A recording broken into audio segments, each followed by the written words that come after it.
നിങ്ങളുടെ പ്രകടന പത്രികയിൽ ഐറ്റം നമ്പർ 835 ഉണ്ട്. എന്താണ്? പോലീസ് ജനങ്ങളോട് മര്യാദയോടെ പെരുമാറുമെന്നും ലോക്കപ്പുകളിൽ മനുഷ്യാവകാശ ധ്വംസനം നടക്കില്ല എന്ന് ഉറപ്പുവരുത്തും. ഇതാണ് നടക്കുന്നത്. ഇതാണ് പോലീസ് സ്റ്റേഷനുകളിൽ മുഴുവൻ നടക്കുന്നത്.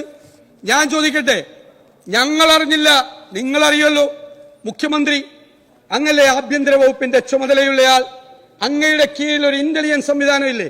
സ്പെഷ്യൽ ബ്രാഞ്ച് ഇല്ലേ? ഈ ക്രൂരമായ ആക്രമണങ്ങൾ നടന്നത് പോലീസിന്റെ മുതിർന്ന ഉദ്യോഗസ്ഥർ അറിയാലോ. അവരുടെ അടുത്ത് പരാതികൾ വന്നിട്ടുണ്ടല്ലോ.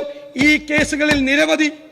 ഈ ഡിവൈഎഫ്ഐക്കാരനെ പോലീസ് സ്റ്റേഷനിൽ വെച്ച് തല്ലിക്കൊന്ന കേസ് മുഖ്യമന്ത്രിക്ക് പരാതി കിട്ടിയിട്ടുണ്ടല്ലോ. ഇവിടെ മുഖ്യമന്ത്രിക്ക് പരാതി അയച്ചാന്ന് ചോദിച്ചു. ഇവിടെ ഡിവൈഎഫ്ഐക്കാരനെ സ്റ്റേഷനിലിട്ട് തല്ലിക്കൊന്നിട്ട് നടപടിയെടുക്കാത്ത ഈ മുഖ്യമന്ത്രിയാണോ യൂത്ത് കോൺഗ്രസ് മണ്ഡലം പ്രസിഡന്റിന്റെ പരാതി കൊടുത്താൽ നടപടിയെടുക്കുന്നത്? ആണോ ലോക്കൽ സെക്രട്ടറിയുടെ കരണത്തടിച്ചിട്ട് നടപടിയെടുക്കാത്ത മുഖ്യമന്ത്രിയുടെ കയ്യിൽ പരാതി ഉണ്ടല്ലോ. നിങ്ങളുടെ സ്പെഷ്യൽ ബ്രാഞ്ച് എന്താണ്? നിങ്ങളുടെ ഇന്റലിജൻസ് സംവിധാനം നിങ്ങളെ ഇതൊന്നും അറിയിക്കുന്നില്ലെങ്കിൽ ആ ഇന്റലിജൻസ് സംവിധാനം പിരിച്ചുവിടത്. അല്ലെങ്കിൽ നിങ്ങൾ ഇതെല്ലാം അറിഞ്ഞുകൊണ്ടാണ് നിങ്ങൾ നടപടിയെടുക്കാതിരിക്കുന്നതെങ്കിൽ, ബഹുമാനപ്പെട്ട മുഖ്യമന്ത്രി, ഞാൻ അങ്ങയോട് പറയുന്നു, അങ്ങ് ആഭ്യന്തര വകുപ്പിന്റെ ചുമതല ഒഴിഞ്ഞു പോകണം.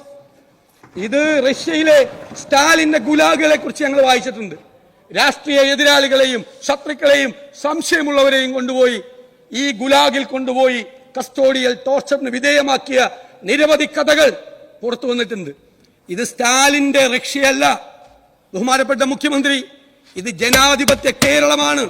നിങ്ങൾ സ്റ്റാലിൻ ചമയാൻ ശ്രമിച്ചാൽ ഞങ്ങൾ അതിനെ ചോദ്യം ചെയ്യുക തന്നെ ചെയ്യും.